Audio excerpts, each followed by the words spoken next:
Энэ жилийн одоо 12 төгссөн бүх хүүхдүүдэд энэ оны нөгөө Трамп ухаан гаргасан шийдвэр асар амар хүчтэй нөлөөлж байна. Энэ жил орчлон маш олон сургуулиас ерөөсөө Америк руу хүүхдүүд аплай хийж явж чадахгүй байна.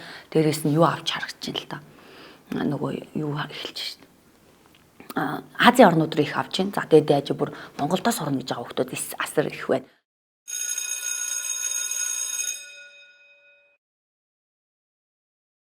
Тэгээ миний хувьд одоо асар их хүүхдүүд ингээл зөв чиглүүлэл инкийг оддог боловч ер нь бол бакалаврын боловсролыг Монголдо эзэмшээшээ гэдэг дээр амар тийм байр суурьтай байдаг хүн байхгүй. Тэгэл ер нь гадаад явахдаа яг тэр чиглэлээ сургуулаа бүх юмаа яасан гэ тооцоод тэр тэтгэл бүх юм тодорхой болоогүй хүн очиод хүний нүтгэл алдчих вэ гэдэг дээр нь хүний өөрийн гэхгүй хүүхдүүд дээр асар их зөвлөгөө өгдөг л дээ. Тийм болохоор тэгэл Монголын боловсрал дээр өөрөө нөгөө их сургуультай байсан бакалаврын боловсрал яаж явуулдаг ийм бүх л юм мэдж байгаа болохоор ер нь жоохон тийм байр суурьтай. Гэхдээ гадаад сурахыг нь бол дэмжин.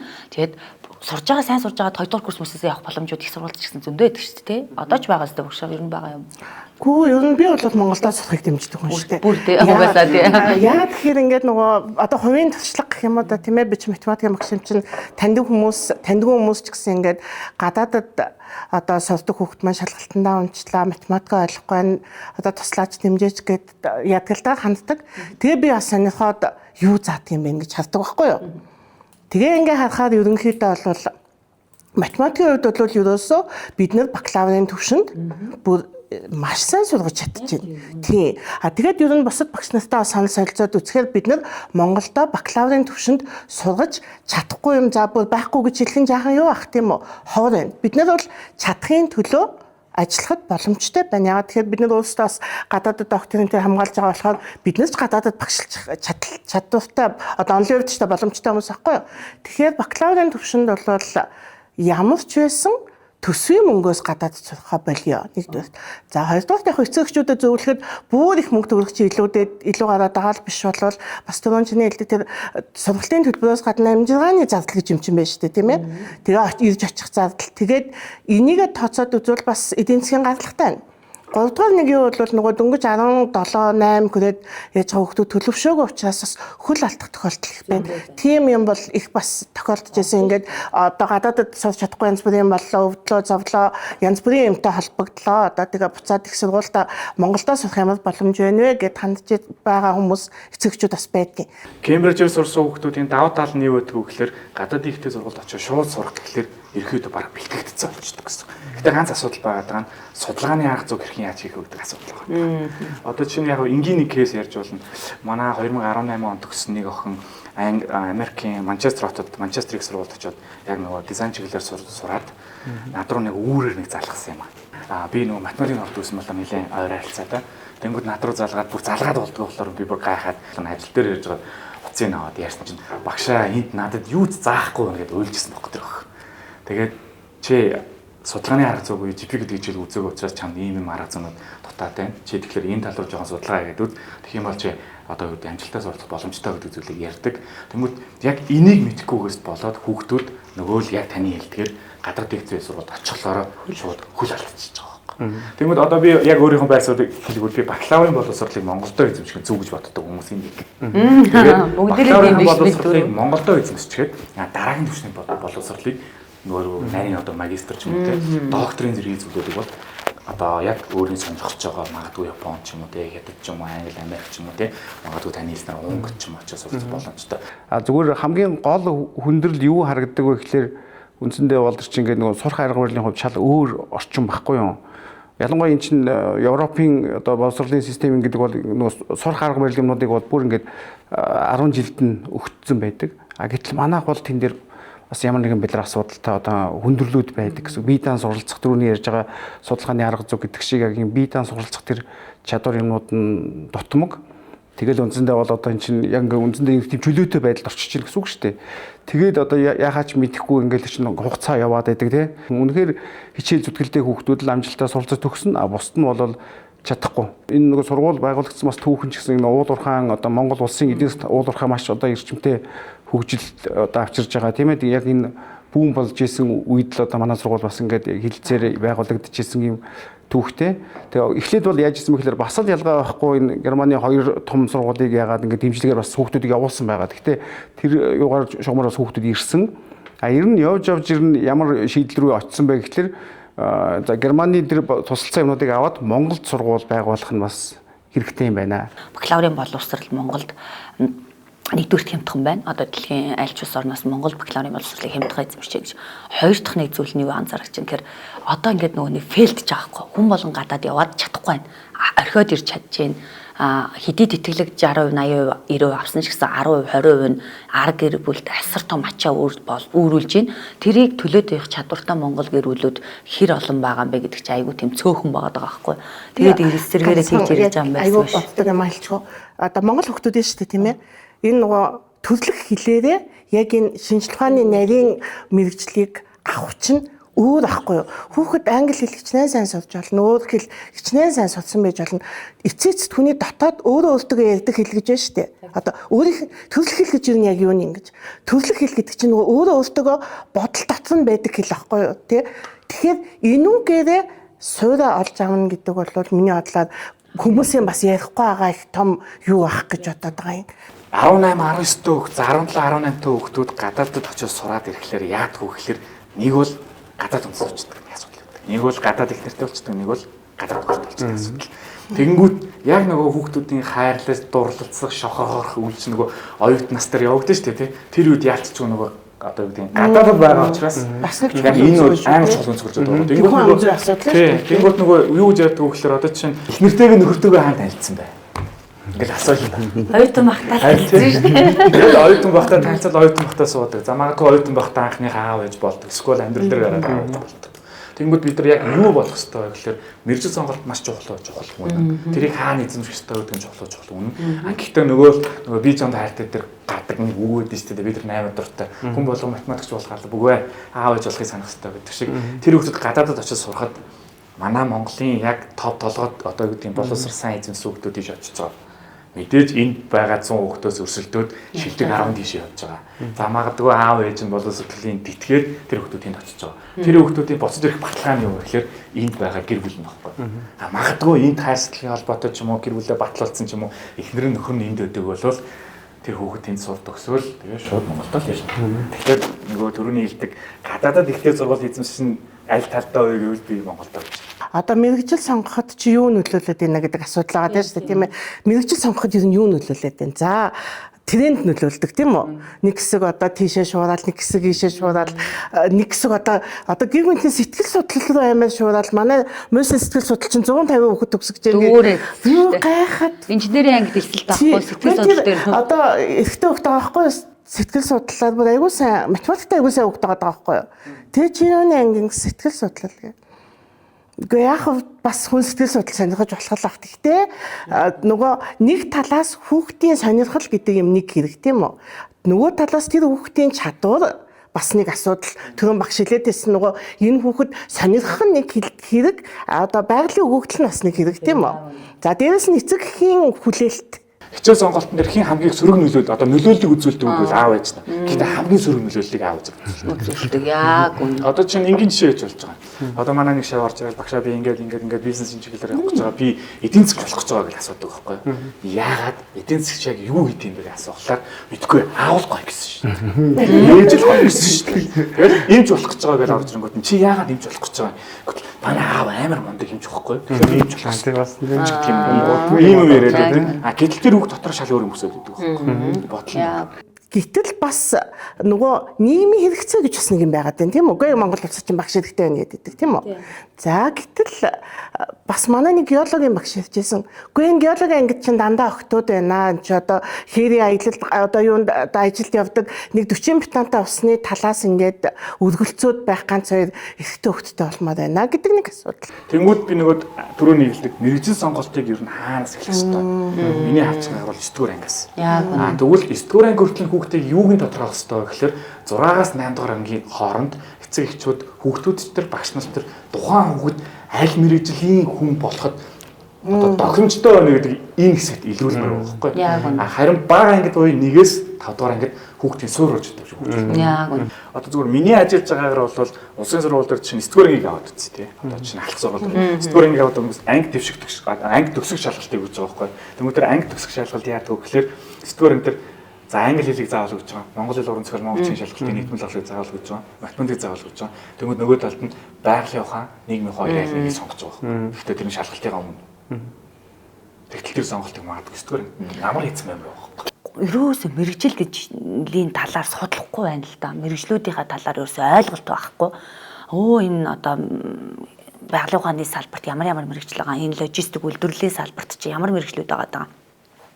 Нийгмийн салбар дотор ямар мэрэгчлүүд байгаа даа. Энэ дотроос аль нь одоо хамгийн түрүүнд намайг 3 жилийн дараа 4 жилийн дараа төгсөөд гарахад аль нь устдаад аль нь шинээр гарах энэ төр гэдэг. Нөгөө ирээдүг тандан судлахгүй нөгөө мэрэгжил юу хийдий? Хэдэн дөрөвний цалин авдээ? Ямар ур чадвартай байх юм? Ямар мэдлэгтэй байх юм? Ажлын байранд гараад ямар таскуудыг нарийн гүйцэтгэх юм би яг энэ мэрэгчлэр ажиллаж чадах уу? Миний энэ мэрэгжлийнхаа төлд сонирхлын хувьд нийцэж гин үү? Зан чанарын хувьд нийцэж гин үү? Ур чадрын хувьд надад байна уу байхгүй? Алийг хөгжүүлэх үү гэдэг. Энэ зүйлийн судалгаа хүүхдүүд огтоосоо хийхгүй байна. Мэрэгжлийн талаар мэдээлэл асар хомс. Яг эцэг эхчүүд хүүхдүүд судлахгүй байгаа гэдэг бол нэг талаар бол дутагдал, нөгөө талаар дутагдал гэдэг чинь боломжтой тий. Энд дээр карьер хөгжлийн төвүүд ажиллаад одоо төлбөртэй төлбөргүй зөвлөгөөнүүд өгөөд тест энэ төр аваад тийм ээ тэгэх ёстой биш үү? Яг зөв, тэгэх ёстой. Тэгээ Монгол улсад чинь энэ төвүүд чинь тийм олон алга. Гадны бүх сургуулиуд career counselor гэдэг үйлчилгээтэй. Сургууль дээр нь байдаг. Бүр ахлах сургууль дээр career counselor байдаг. Энэ бол одоо танай дээр career counselor байгаа бах тийм. Манай дээр counselor байгаа. Гэхдээ яг career гэхээс илүүтэйгээр нөгөө ахлах боловсролын зөвлөх гэдэг байна. Зөвлөхөөр байгаа. Тэгэхээр чи тэр хүн бас аягүй сайхан зөвлөж чиглүүлж өгч байгаа гэсэн үг Зөвлөхөд байхгүй. бас жоохон илүү гадагшаа сурахт нь Тий, ер нь гадагшаа шууд. тийм одоо яаж сэвч хөө гэл ингээд юмнууд байгаа шүү дээ. Бас яг 100% тэгж ойлгож болохгүй. Бас Монголдо сурвал ямар даваа тал байгааг юм бас байна. Бас тэгэхээр их сургуулиуд бас карьер хөгжлийн төвтэй байх хэрэгтэй. Магадгүй таны нөгөө асуултан дээр одоо карьер дээр хэн илүү нөлөөлж чадах боломжтой вэ гэвэл мэдээж карьер консултант буюу консулт нөлөөлөх боломжтой. Гэхдээ хүүхдтэй хамгийн ойр байгаа хүн юм бэ бол аав ээж хоёрлоо. Тэгэхээр аав ээж нөлөөлөх магадлал магадгүй тэр консултаас илүү байж магадгүй. Миний санаа бол нөгөө дуул сонирхол болоод хүний байгалийн өгөгдөл хоёр ч юм бас жаахан өөр байхгүй. Тэгэхээр нөгөө мэрэгжлийн зөвлөх маань тэр байгалийн өгөгдлийн ингээ мэрэгжлийн үүднээс тест мест бүглүүлдэг ч юм уу яадаг чинь одоо авч үзээд хүүхд чинь одоо энэ чиглэл рүү илүү одоо магадгүй айгүй одоо тийм сайн инженер болох хүүхдийг ээж аав нь жүжигчин болгоцсон ч юм мэдэхгүй шүү дээ тий. Гэтэл үнэхээр байгалийн өгөгдөл нь ингээд одоо сайхан жүжигчин болох ёстой хүүхдтэйгээ уучаад ээж аав нь бүгдээрээ эмч эмчингээ эмч болгочихж байгаа юм уу те. Манайх бол 10 жил үзүүлж байна Монголд яг энэ career counseling үйлчилгээг те. Хувь хүний эхлээд зан төлөвийн одоо таны хэлээд төрлөх хөгжлийн. Зан төлөвийн хувьд энэ хүүхд маань одоо ямар өгөгдөлтэй аль салбарт илүү потенциалтай хүүхд вэ гэдгийг гаргаж ирдэг. Зан төлөв нь ямар вэ гэдэг. Дараа нь сонирхлыг үздэг. Нөгөө багш техник гадаа ажиллах, тоо баримт датан дээр ажиллах сонирхол байна уу? Урлаг уран сайхны сонирхол байна уу гэдэг. За гэдгийн сонирхол дээр нь үздэг. IQ-гийн онцлогоо хийгээд EQ-гийн онцлогоо хийдэг. IQ гэдэг чинь нөгөө хүүхдийн юм хүлээж авах оюуны потенциалыг үзэж байгаа. EQ гэдэг нөгөө хүүхдийн бусдыг ойлгох, бусдтай харилцах, бусдад өөрийгөө илэрхийлэхдээ миний хүүхд юм бэ гэдгийг нь онцлж байгаа. Тэгэхээр ингээд энэ онцлогоонууд дээр нь суурилж агаад сэтгэл зүйн тестүүд өгөө зөвлөхөөтэй нь яриад эцэг их нь 3 4 удаагийн уулзалт хийж агаад чиглэлийг өгдөг байгаа байхгүй. Тэгэхээр бид нар олон улсуудын ингээ яваад байна. Монгол улсад яагаад дэмжихгүй юм. Бид нар чи өөрсдөө манай үеийнхэн чи өөр амар алдаатай мэрэгжил сонголтын үеийн кейсүүд байхгүй. Одоо өнөөдөр бүгд одоо ингээд мэрэгжил сонголтоо хин нэг даган дуурайж ч гэдэг юм уу хин нэгний чиглүүлгээр сонголт хийчихэд алдсан үе. Яг тэр чиглэлээрээ салбараараа явдаггүй кейсүүд асар их байдаг. Тэр хүмүүс бүгд өнөөдөр аав ээж болцсон сууж байгаа. Үгүй энэ надад ч одоо оюутан болцоонаас мэдээд ингээд тэгж нөө одоо салбарт илтээс алга болж байна дундаас. Алга болчих дундаас алга болчих яа. Яг зөв. Яач вэ? Тэгээ би чинь нөгөө нэг математикийн ангитай 22 онд ороод чинь бараг 40-тай 30 он лав хүүхдээсэн. Тэгээ байхгүй одоо 4 5 хүүхд өсөж шít. Одоо математик мэрэгчлэр сурах сонирхолгүй бас математик чинь дуртай хүн болгон ч бас сурахгүй чанга штэ. За ингээд янз янзын шалтгаанаар хэдэн үе алгуулах шүү. За ер нь бол математикаас бол 50-аас дээш хүн алгуулна. Тийм. Тэгэхээр ерөнхийдөө юунаас болоод байна уу гэхээр мэрэгжлийн буруу сонголтоос болоод байна. Тэгэхээр нөгөө андуураа сонгоцсон биш бас байгаа. Судалж орж байгаагүй. Судал Одоо бас нэг хүчин зүйл биш нөгөө эсрэлийн ерөнхий шалгалтын оноо биш. Чи одоо юунд орох бизнесийн сургуульд орох сонирхолтой байж итэл оноо чин дутангуу цаа их сургуульд орж байгаа шилжчих үз гэж одоод орцсон бас тал байна. Тэгэхээр л бас ингээд нэг талаар ингээд нөгөө яг карьер хөгжлийн дэмжлэг нөгөө талаас мэрэгжлүүдийг сурталчлах гэдэг юм байна. Ягаад тэгэхээр хүүхдүүдийн толгойд нэг хэдхэн төрлөл яваад байна шүү дээ. За эмч бол эмч тэгээд бизнес гэж нэг сайхан юм байна гэж бас бодоод ахчих байна. Тэгээд нөгөө нэг хэсэг чинь бидний үед ч олон улсын харилцаа гэж нэг сайхан байсан. За хуульч гэдэг юм. Ингээд нөгөө энийг эцэгчүүдийн ч хүүхдүүдийн ч мэрэгжлийн тухай ойлголт нь нэг тийм бүдэг бадаг яг одоо Монголд одоо айгүй хэрэгтэй, айгүй чухал байтал одоо нэг тийм хүмүүс мэдтгүү мэрэгчлүүд байгаа байхгүй. Монголчийн мөргөө одоо нутаг дэвсгэртэй асар их түүхтэй юм чин түүх, археолог, антрополог гэдэг одоо яг монголчууд өөрсдөө л их хэвээр мэрэгчлүүд байна. Тэгэхээр анханасаа их чиглүүлээ зөв явж исэн бол тийм хүндрэлүүд гарахгүй. Одоо чинь их олон боломж зөвхөн одоо эсдийн ерхий сургалтын оноо гихгүйгээр одоо ялангуяа энэ олон улсын шалгалтуудыг өгсөн энийг дүүцүүлдэг болчихлоо шүү дээ. Яамнаас энэ бол маш том дэвшил байгаа байхгүй. Тэгээд эн чинь хүүхдүүд маань яг аль шалгалтынхаа яг ямар хэлбэрийг сонгомоор байна уу? Энд чинь бас тийм ийм боломжуудыг бас өгöd байгаа. Тэгэхээр олон улсын шалгалтуудынхаа юмыг бэлдэж байгаа тэгээ хүүхдүүд амжилтаа өгчих юм бол тэр нь дүүцүүлэх юм бол тэр бол бүр өөрт нь маш тийм одоо ямар нэгэн тийм хүндрэл учруулахгүйгээр ингээд одоо мэрэгчлээ сонгоод явах юм боломжийг өгч байгаа хэлбэр байгаа байхгүй тийм. Тийм дургүй ячиж ингээд нөгөө эсэлтийн шалгалтын оноонд богдоод ямар ч хамаагүй анги чаа бас бодууштай юм шиг байгаа. Одоо ч бас нөгөө янз бүрийн боломжтой өвөл бас авдаг болсон шүү дээ. Өвлийн элсэл тас сургуулиуд авдаг болсон юм чинь бас. Тэгээ жоохон бодож байгаад яахгүй л яг одоо ажиллаж байгаа багшийн хувьд бол ингээд нөгөө хаяа явцдаг тийм одоо эцэгчүүд нь мэдэхгүй тохиолдол байна гин бас. Одоо энэ чинь эцэгчүүд нь биднээс ч бас эрхүүш багшин болохоор арай мэдээлэлтэй эцэгчүүд ах. Одоо ингээд хүүхэд нь ингээд 4 жил сураад одоо төгсөх болж байгаа гэд хөдөөний малчин эцэг хүрээд ирсэн чинь хүүхдийн сургуулийн аяал болцсон. Анх эхлээд нөгөө ярьжсэн сэдв рүүгээ би тэгэд бас дахиад нэг орох ийм шаардлага байх шиг байна л да. Юу нэг ихлээр нэгдүгээрт нь бид нар нөгөө за бид нар ингээд Монгол дотроо юмнууд яриад байна шүү дээ тийм. Тэгэхээр дэлхийн нийтийн чиг хандлага ямар байна вэ гэдэг юмыг нэгдүгээрт нь нэг хармаар байгаа байхгүй юу? Дээд боловсрол маань ер нь цаашдаа яаж өөрчлөгдөх юм одоо магадгүй үнэхээр 4 жилийн бакалаврын гэдэг юм уу хөтөлбөр юмнууд хэрэгтэй юм уу? Одоо юу гэдэг нь яг энэ код бичдэг энэ юм дээр чинь нэг 2 жил сураад одоо тэр юуг нь авцсан байхад мэдлэгийг авцсан байхад одоо ажил хүч болоод ингээд одоо явах боломжтой юм биш үү гэд ингээд ийм одоо олон асуудлууд байгаа тийм. Дахиад нөгөө ээж аврал хийх гэдэг байна. Аливаа мэрэгжлийг тэр хүүхд сонгоход хамгийн сайн зөвлөгч нь аав ээжүүд байдаг. Эсвэргээрээ хамгийн буруу зөвлөгч нь бас л аав ээжүүд байдаг.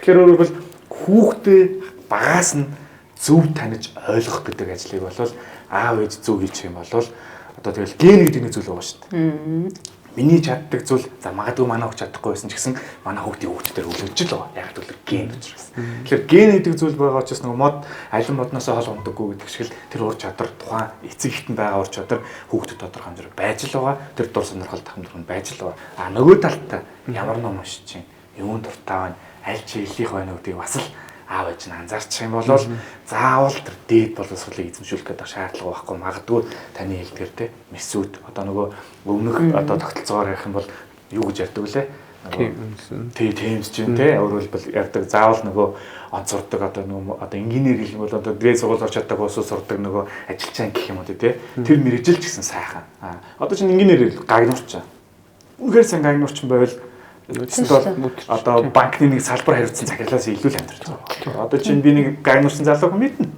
Одоо яг үнэ хэлэхэд өөрөө байшингаа барайл газраа авцсан амар өндөр одоо доллар хаус барьсан тэндээ амьдарч идэг. Өө чи ийм юмар ийм цалинтай ажил хийдэг юм. Наад чи би бараг нэг өдөр олон штайгаа сууж байгаа залуучууд байгаа. Тэгээд хаана одоо би дахиад бас нэг үг хэлэх дуртай. Хүүхдүүдэд хэлдэг л үг л дээ. Зөвлөгөөг шаардлагатай гэдэг учраас хүүхдүүдэд хэлдэг. Хаана сурж байгаа нь гол биш. Юу сурж байгаа нь чухал. Хийн зааж байгаа нь чухал биш.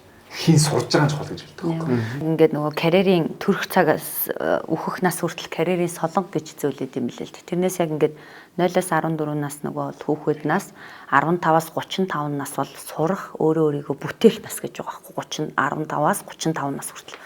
Тэгээд тэр сурах бүтээх насандаа сурах гэдэг ажилдаа би өөрөөс гарах нөөцийг хэдэн хувь зарцуулж сурж байна тий. Хэрхэн өөрийгөө би бүтээж хэн болох вэ гэдэг зүйлээ нөгөө тодорхойлж чадсан уу? 35 наснаас 70 нас хүртэл хамгаалах үе мэн ирж байгаа байхгүй юу хамгаалах сурсан мэдснээ хамгаална. Эзэмсэн мэдлэг ур чадвараа хамгаална. Нийгэм улс ордондоо гаргана, хамгаална, үзүүлнэ, хамгаална. Гэр бүлээ хамгаална. Ижи аав, элгэн садан, ойр тойрноо хамгаалах гэдэг одоо ингээд босгосон бизнесээ хамгаалах гэдэг ингээд маш олон зүйлийг хамгаалах үе юм байна. 12 дугаар ангийг жишээ нь ерөнхий боловсрол сургууль төгсөөд инженерээр болж байгаа хөөе. За одоо жишээ нь юу гэдэг те. Захиргааны инженер болох гэж байгаа хөөе. Бодлоо л та те. Одоо яг ийм мэрэгжил байдгийг бас ингэж мэдхгүй те. Болох гэж байгаа хөөе. За месүүдэд одоо юу гэдэг цахилгаачин гэдэг одоо юу гэдэг те яг нөгөө ажилтсан ангийн яг төр мэрэгжлэр сурж агаад тэгээд дээд сургууль руу ороод цахилгааны инженер болох хоёрын алин даваа талтай. Тэгээ мэдээж одоо яг эхлээд тэр нөгөө мэрэгжлийн анхны нөгөө тэр юмнуу суурь юмд нь авчихсан. Тэгээд цаашаага тэр чиг өөрөө бүр ингээд сонирхоод дараагийнхаа шат руу явж штэ тийм ээ. Тэр бол бүр хамаагүй давуу тал байгаа. Миний хувьд бол одоо ингээд энэ сүүлийн 10 жилийн дэ ажиллаад асар их кейс байна. Одоо надад тийм кейс байдаг. 9-р ангиас тоогооч болно гэд месүүдэд тоогооч болоод өнөөдөр бас супер явж байгаа хөөх. 12 дугаар ангиад төгсөөд дэлхийд очиж тоогоочи боловсролыг эзэмшнэ гэд одоо Европт одоо топ хүнсний сургуулийг төгсөж ирээд одоо өнөөдөр амар супер тоогооч болсон залуу байна. За Монголдо месүүдэд цахилгааны инженерээр 2 шууд төгсөөд 10 жилээ цуг төгсчөөд ажлын байран дээр ажиллаж агаад шүтээстэй дахиад 2.5-аар төгсөөд одоо өнөөдөр Германд Volkswagen үйлдвэрт Монголд ажиллаж агаад Германы Volkswagen үйлдвэрт инженерээр ажиллаж байгаа залуугийн кейсч байна. Тэгэхээр би энд юу гэж хэлэх гээд ерөөсөө л бид нар ахлаганд хүүхэд болгон онцлогтой. За хүүхэд болгонд өөрийн гэсэн төрлөх өгөгдөл байгаа. Эцэгчүүд хүүхдийнхаа зан төлөв тэр төрлөх өгөгдөлтөнд тулгуурлаад өсчин болгоол тэр өсчинд нь сургаал тэрэнд нь сургаал тэр ч гэсэн мэрэгжин штэ. Миний хүүхэд гар ажиллагаагаа багш техниктэй ажиллах сонирхолтой хүний үс засна гэдэг чинь тэр хүнээс гарч байгаа бүтээл штэ. Бид дөрвөн өөр нүүрний царай өсний хэлбэрийн онцлогт тохироод мэдрэмжинд тулгуурлаад тэр юмыг хийж ийн гэдэг чинь өөрөө энэ тэр хүний авьяас чадвар одоо тэр өгөгдөл бүтээл байхгүй. Тэгвэл одоо бүгд хүүхд талаас яриад харъя. Тэгвэл одоо чинь би 9-р анги хүүхд. 9-р анги төгсчлөө. Ингээд дөрвөлөө 9-р анги хүүхд. Гурван маань цаашаа сурвалж сураа явчихж байгаа. Би үнхээр цахилгаанч болох хүсэлтэй байгаа байхгүй. Эсвэл гайнорч. Би месүүдэд яваад байгаа. Энд цугаа 3 хүүхд юу ярих вэ? Гэдэг нэг асуудал. Өөрөөр хэлбэл нөгөө өсвөр насны сэтгэл зүйн асуудал байна. Тэнгүүд үнэхээр тэр шугам хэрэгтэй юу хэрэгтэй. Тэр үнэхээр Монгол байх ёстой. Одоо салбар. Өөрөөр заавал би хараа төгсмөр байна. Би тийм мэрэгжлийн эзэмшээд ажиллаа хийгээд ажлын газар гарч имээр байна гэдэг хүүхдүүд байтал үеийнхэн дунд яг эцэг эхчүүд дунд тэр сэтгэлгээ байхгүй. Тэгээд ямар сэтгэлгээ байдаг вэ гэхээр энэ муу сордог учраас тийшээ яваад байна гэдэг зүйл яриад байгаа байхгүй. Тэгэхээр таны ярьсан яриан дээр би дуусгах гэдэг зүйл нь мэдсэн одоо хэлэх гэдэг санаа нь юу гэхээр бид нар энэ месүүт буюу яг тэр мэрэгжил одоо нөгөө хуучнаар ярих юм бол ажилчин анги гэдэг тэр мэрэгжлийг эзэмших гээд байгаа хүүхдүүдийн нэр хүндийг өсгөх ажлыг магадгүй тий одоо яамны бодлогын хүрээнд хийхгүй бол тийм бүх эцэг эхчүүд бүх сурагчид монголчууд тэр аяараа энэ бол угаасаа нэг муучууд тийшээ явах юм а гэдэг л байна.